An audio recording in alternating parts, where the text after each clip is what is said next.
हाँ दोस्तों, किशोरी क्रिएशन से मैं सपना शर्मा आप सभी का हार्दिक स्वागत करती हूँ आपके अपने चैनल पर। दोस्तों, आज के वीडियो में मैं आपके लिए सावन मास महात्म्य के 17वें दिन की कथा लेकर के आई हूँ। इसके पहले के 16 के अध्याय वीडियोस मैंने मेरे चैनल पर डाले हुए हैं। आप उनको मेरे चैनल पर जाकर देख भी सकते हैं और श्रवण भी कर सकते हैं। सावन मास का महात्म्य स्कंद पुराण के अंतर्गत दिया गया है। इसमें 30 अध्याय हैं। सावन मास महात्म्य का 17वां अध्याय प्रारंभ करने से पहले 17वें अध्याय में हम देवी पवित्रारोपण, पवित्र निर्माण विधि तथा कुमारी व्रत की विधि के बारे में जानेंगे।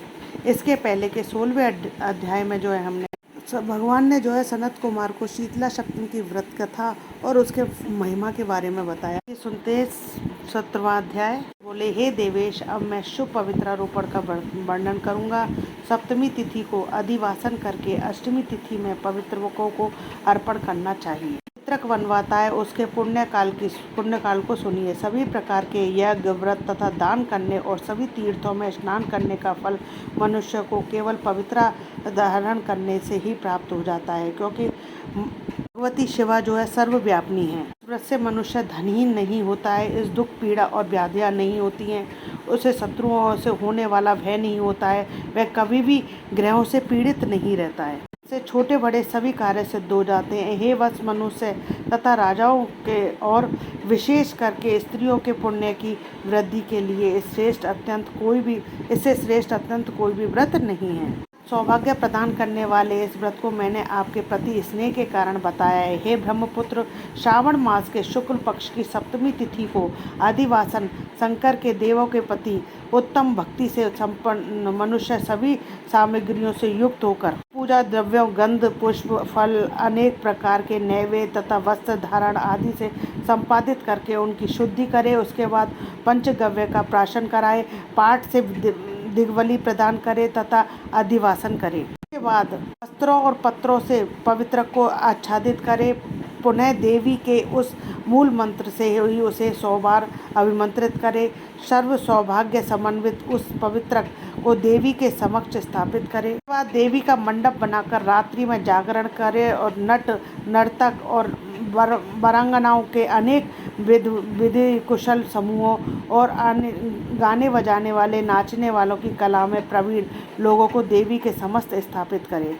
प्रातःकाल विधिवत स्नान करके पुण्य बलि प्रदान करे। उसके बाद विधिवत देवी की पूजा करके स्त्रियों तथा ब्राह्मणों को भोजन कराए। पहले देवी को पवित्रक अर्पण करे और अंत में दक्षिणा प्रदान करे।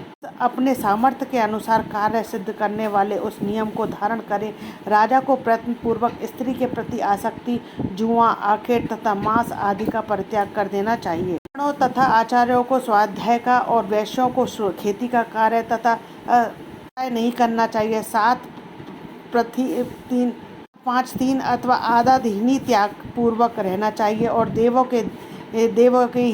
देवी के ही कार्य में निरंतर अपने मन में आसक्ति बनाए रखनी चाहिए। जो बुद्धिमान व्यक्ति विधान पूर्वक पवित्रारोपण नहीं करता है, उसकी वर्ष भर की पूजा व्यर्थ हो जाती है। अतः मनुष्यों को चाहिए कि देवी को पारायण तथा भक्ति से संपन्न होकर प्रत्येक को शुभ पवित्रारोपण अवश्य करना चाहिए। सिंह राशि में सूर्य के प्रवेश करने पर शुक्ल पक्ष की अष्टमी तिथि को देवी के पवित्रक अर्पित करना चाहिए। हे सनत कुमार, इसके न करने में दोष होता है, इसे नित्य करना बताया गया है। और बोले, हे देवादिदेव, हे महादेव, हे स्वामिन, आपने अपवित्रक को कथन किया है, वह कैसे बनाया जाना चाहिए, इसकी संपूर्ण विधि बतलाइए। बोले, हे सनत कुमार, स्वर्ण, ताम्र, चांदी, रेशमी वस्त्र से निकाले गए कुश काश के ब्राह्मणी के द्वारा काटे गए कपास के सूत की तिगुन करके फिर उसका तिगुना करके पवित्रक बनाना चाहिए। 360 तारों का पवित्रक उत्तम, 270 तारों का पवित्रक मध्यम कहा गया है, 180 तार वाला पवित्रक कनिष्ठ बताया गया है। इस प्रकार 100 ग्रंथि पवित्रक उत्तम, 50 ग्रंथि पवित्रक मध्यम और 36 ग्रंथि सुंदर पवित्रक कनिष्ठ होता है। अथवा 6, 3, 4, 2, 12, 24, 10 अथवा 8 ग्रंथियों का पवित्रक बनाना चाहिए। 108 ग्रंथि का पवित्रक उत्तम, 54 ग्रंथि का मध्यम और 27 ग्रंथि का कनिष्ठ होता है। प्रतिमा के घुटने तक लंबा पवित्रक उत्तम, जांघ तक लंबा पवित्रक मध्यम और नाभि पर्यंत पवित्रक अधम कहा जाता है। सभी शुभ ग्रंथियों को कुमकुम से रंग दे। इसके बाद अपने समक्ष सभद्रो भद्रमंडल पर देवी को पूजन करके कलश के ऊपर बांस के पात्र में पवित्रकों को रखे। तार वाले पवित्रक में ब्रह्मा विष्णु शिव का आवाहन करके स्थापित करें। इसके बाद सुनिए, 9 तार के पवित्रक में ओंकार, सोम, अग्नि, ब्रह्मा, समस्त नामों, चंद्रमा, सूर्य, शिव तथा विश्व देवी की स्थापना करें। कुमार अब मैं ग्रंथियों में स्थापित किए जाने वाले देवताओं का वर्णन करूंगा। क्रिया, पुरुषों, अपराजिता, मनोमणि तथा जया, भद्रा, मुक्ति और ईशा ये देवियां हैं। के नामों के पूर्व में प्रणव और अंत में नमः लगाकर ग्रंथि संख्या के अनुसार क्रमशः आह्वान करके चंदन आदि से इनकी पूजा करनी चाहिए। इसके बाद प्रणव से अभिमंत्रित करके देवी को धूप अर्पण करना चाहिए। सनत कुमार, मैंने आपसे देवी के इस शुभ पवित्रारोपण का वर्णन किया। इस प्रकार अन्य देवताओं को भी पवित्रारोपण प्रतिपदा आदि तिथियों में करना चाहिए। मैं उन देवताओं का आपको बताता हूँ। लक्ष्मी, गौरी, गणेश, चंद्रमा, बृहस्पति, सूर्य, चंडिका अथवा वासुकी, ऋषिगण, चक्रपाणि, अनंत, शिवजी, ब्रह्मा और पितर, इन देवताओं की पूजा प्रतिपदा आदि तिथियों में करनी चाहिए।